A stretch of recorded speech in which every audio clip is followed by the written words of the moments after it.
Thank you so much. It is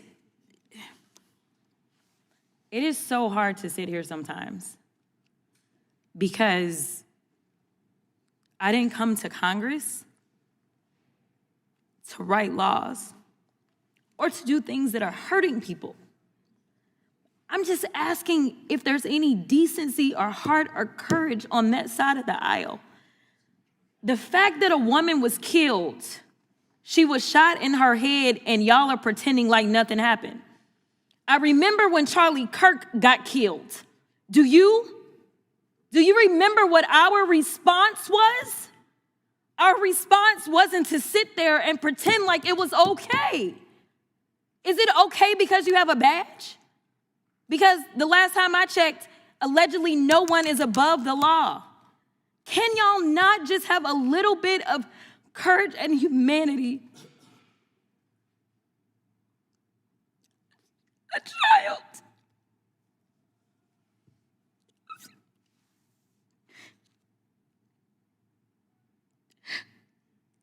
A child has lost her mom.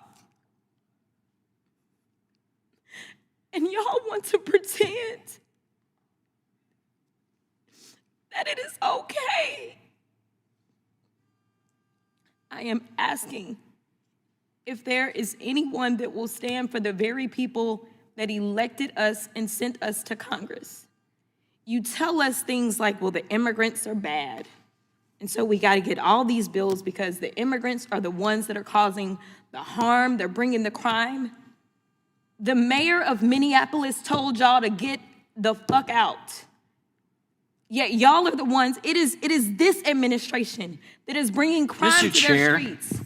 That's what's happening. It's the third incident where somebody has dropped an F-bomb in this committee, including the video. I'm sorry. Including the video that we had to watch earlier. Are your princess ears okay? Is it profanity? Well, your princess ears House of Representatives. The committee. You are about the fact that a woman. Are you House of Representatives. The gentlelady. Are we offending your princess ears? Are they that soft? All members will maybe some of the kids out there. Mr. Chairman, it is the gentlelady's time. You're killing them. Kids. It is the gentlelady's time. Let's let her have her time. It is the gentlelady's time. Would you stop the clock for a moment? Okay, and I'll restore that. The chair will remind all members that the person controlling the time is not to be unreasonably interrupted.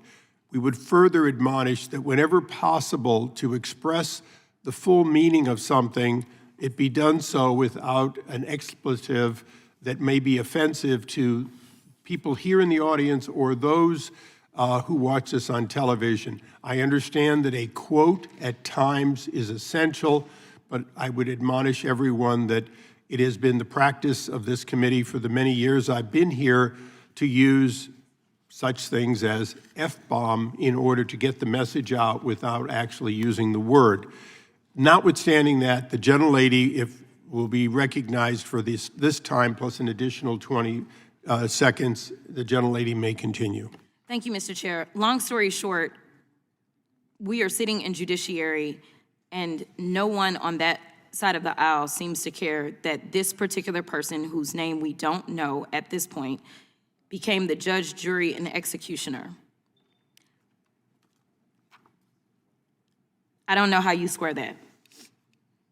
And then we're sitting here literally in markup for a bail funds bill. When I first ran for office, it was in the midst of yet another lynching by law enforcement in Minneapolis. At that time, it was George Floyd. I remember working as a pro bono criminal defense attorney to help protesters that were being arrested. There were more than 600 protesters that were arrested in Dallas. There were churches that came together to make sure that there were bail funds. There were nonprofit organizations. And to explain how it works for bail, since we're in judiciary and we're writing the laws, and some people may not understand this, but those bail funds, those nonprofit organizations are not the ones that determine whether or not somebody gets bail. What they do is they help out poor people, which I know y'all are not interested in either.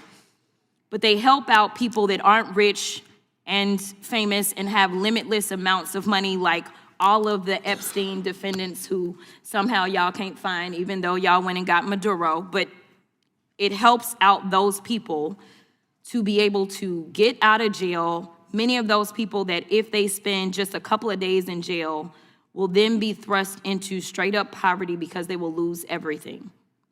Why it is that you want to criminalize people such as churches that are trying to help the poor because they understand what the Bible says, and they don't just say that they understand it or say that they love Jesus, but they decide that they actually put it into works because faith without works is dead. That is wrong too. And I'm here to tell you that there's going to be a lot of nonprofit organizations that are going to step up in this moment because there are going to be protests around this entire country because of the state-sanctioned execution that we all saw unfold, unless there is some kind of justice that takes place and we get the name of that officer and that officer is prosecuted. So I ask that law enforcement, we have oversight over them. I am the oversight ranker. Let's go ahead. In fact, I make a motion that we have a hearing in the oversight subcommittee as it relates to this particular issue and what took place.